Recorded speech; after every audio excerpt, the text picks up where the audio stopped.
In today's video, I'm going to be showing you the best build in Grounded 1.1. This build was good in Grounded 1.0, but with the release of 1.1, it's even better because a lot of the stuff in the build actually got buffed in the most recent update. The first thing that got changed in the new update, as you can see here, is charged attacks. The damage of all charged attacks has been increased in 1.1, and there are new animations which tell you when it's charging. This is kind of irrelevant. It's more the fact that the damage of charge attacks was increased in 1.1, which is very important. The other thing that also changed in 1.1 is the club mutation. This is called Barbarian, obviously. The old version would buff your damage by this amount, depending on tier 1, 2, or 3, obviously. The new one is the same damage buff, but it's a 100% chance to enter Rage mode when you hit a creature with a club. Rage does prevent perfect block still, but the mastery bonus now regenerates 1 HP per second, so it actually gives you passive regen as well, making this build even better than it used to be. First off, let's take a look at the build. As you can see here, we have 4 weapons. 3 of these are just tools you're going to carry around with you. The main weapon in this build is the Prod Smacker.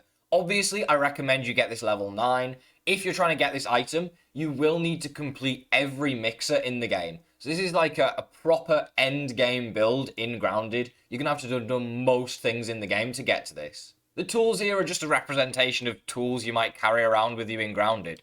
So as you can see, I can put these all on the hotbar. And because we're only using one weapon, you're not using multiple weapons. Like most people, I usually carry around a spicy, a fresh, and a salty weapon. Because I'm only using one weapon now, it takes up less inventory space, which is just huge. In terms of trinkets, you can carry around Thor's Pendant or a Dandelion Tuft, or you can use both. Personally, I'll usually use a Dandelion Tuft when I'm running around, just because otherwise I'll forget to equip it and I'll take fall damage and die. But Thor's Pendant would obviously be the best thing to use, just because of all the passive buffs it gives you. In terms of armor, you're going to need Black Ox armor, a full set of the stuff. I recommend that it's level 9 sleek, but level 6 sleek will give you that sleek bonus. So as long as it's at least level 6, it'll be good, but level 9 would be ideal. Let's equip all of this stuff, and now let's get into mutations. Next, we're going to look at the mutations you're going to use using this build. These will vary a little bit depending on what you're fighting. The first mutation is Barbarian, of course. I just talked about it. This got buffed so you always enter Rage mode now. This is a must-have. It does stop you from perfect blocking, but you will see why that's completely irrelevant to the situation in a minute. Next, we're going to use Coup de Grace, and we're going to use Trapper Peeper, tier 3 and tier 2, because this is going to increase your crit damage. This build is mostly based off just of damage, so you don't really need to worry about the enemies hitting you. You could also use something like Ant Annihilator to increase your damage if you're specifically fighting ants. Next, we have Natural Explorer, because this is a build for running around the yard. You're going to be using Natural Explorer to run around the yard, you know what I mean? And finally, Cardio Fan. I only have this tier 2 right now, but this one does make you increase your stamina recovery. You don't need this, but it's just another one that's really useful and really good to have when you're running around the yard. Let's test out the build. Now, I did of course say this is an end game build, so I'm going to test it on some of the hardest enemies in the game. Let's turn some of these settings on and off, because I know a lot of you get annoyed if I leave certain settings on. I'm not bothered about Hunger and Thirst Drain. We'll have Stamina Drain on. Equipment durability is pretty irrelevant as well. Food spoiling's not first. That seems good. Right, I got to put the leggings back on, and let's test this now. First thing I'm going to test it on is this roly-poly right here. So, as you can see, all you're going to do is do a charged attack. And then you just do a charged attack. And every time you do a charged attack, it's guaranteed to proc the electric effect from the weapon. This means that it'll stun the enemy you're fighting every single time, and it's dead.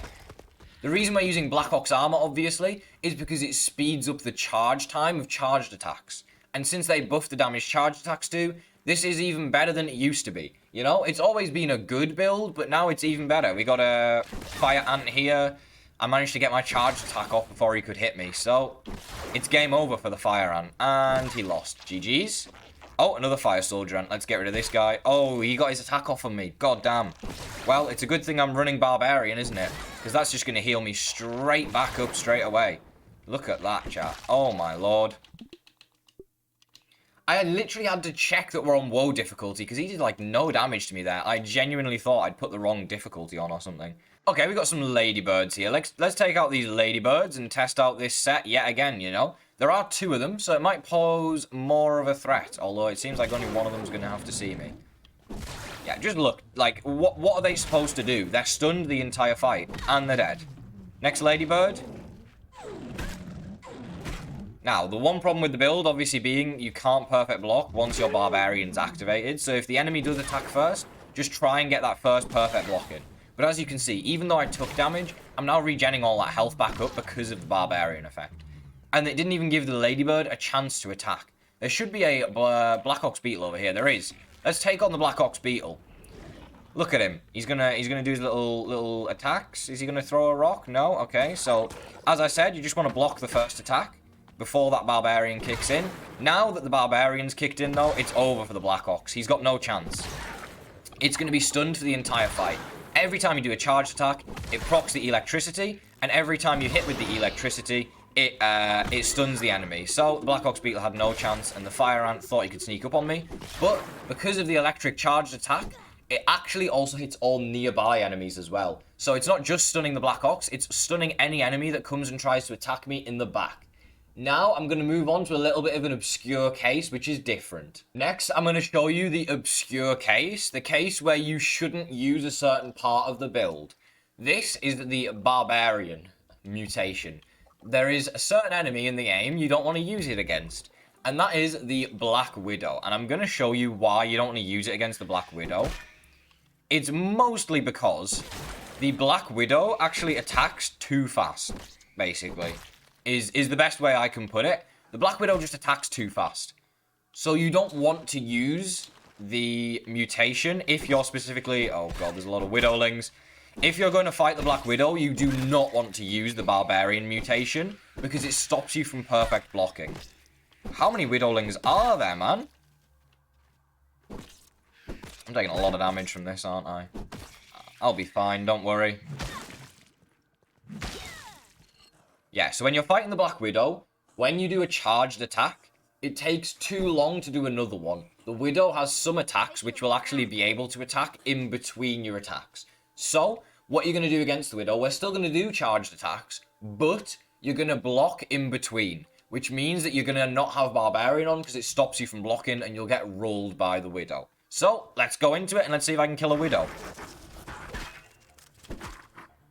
Now, I just did a normal attack there, which isn't what I wanted to do because I'm dumb. Okay, and then we do a charged attack.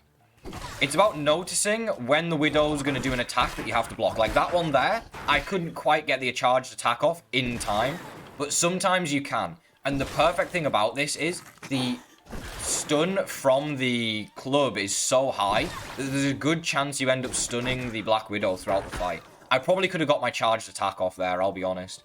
Okay, sometimes as well, your charge just doesn't start for some reason. It's probably because I'm pressing the trigger too early. Yeah, as you can see, yet again, couldn't get my charge attack off in time there. But I could then. Can I get it off here? Yeah. Can I get it off here? Yeah. See, you can get it off just before the Widow attacks most times. I missed that second attack there on the Widow. That's my bad. We should be alright, though. I don't have any smoothies, so this could be a bit of an issue. Yeah, it's that the 4-5 attack thing that he does. That one you just can't get off a charged attack before he does it. There's another one it does where it does like a little feint back and you can't get that one blocked in time, I don't think. But other than that, you should be able to block every attack. I'm taking a lot of damage here, so I'm going to back up for a second. Just get a little bit of healing in, you know. I only took one hit from the Widow and I took a lot of damage. That's just because we're on WoW. I wouldn't worry about that too much when you're playing the game yourself. Not really a big issue. You're probably also wondering why I left it so long. Hello, I hit it. I hit the Widow and it didn't stun. You're probably wondering why I left it so long to show off this build. There's actually two reasons I wasn't showing it off and I was hiding it. One is because I'm only showing it now because they just buffed it in the most recent update. And the other reason I'm only showing it now is because it's really close to Christmas. And the chances are they won't be able to get out an update in time to patch this. So you should be able to enjoy this build for the Christmas holidays, which is very nice. So I gotta make sure I don't die here. But yeah, that's the one use case where you don't use Barbarian is when you're fighting a Widow because they do attack a little bit too quickly. 1 Venom. You know, that's pretty lucky. On my viewer world that I play with viewers, I've killed 12 Widows, and I think we only have about 6 Venom. So, I'm pretty happy to get a Venom from a Black Widow for once. But yeah, that's the build. We'll go over it again real quick. We have a full set. Oh, I didn't have the leggings on. That's why I was taking so much damage there. I'm dumb. Yeah. You're going to have a full set of Black Ops armor sleek, Thor's pendant's useful, and the prod smacker, of course. That's my bad. I wasn't even using I was using the Aphid slippers the whole time there. And I still rolled a Black Widow. Just shows how good it is. And just to prove, we're still on WoW mode, you know? The hardest difficulty, and this build ruled every enemy in the game. Make sure you use this build in Grounded. It's amazing. Hopefully you enjoyed the video. If you did, don't forget to leave a like on it. Definitely subscribe. We're on the road to 6,000 subs at the moment. And I'll see you in the next Grounded video. Have a great rest of your day.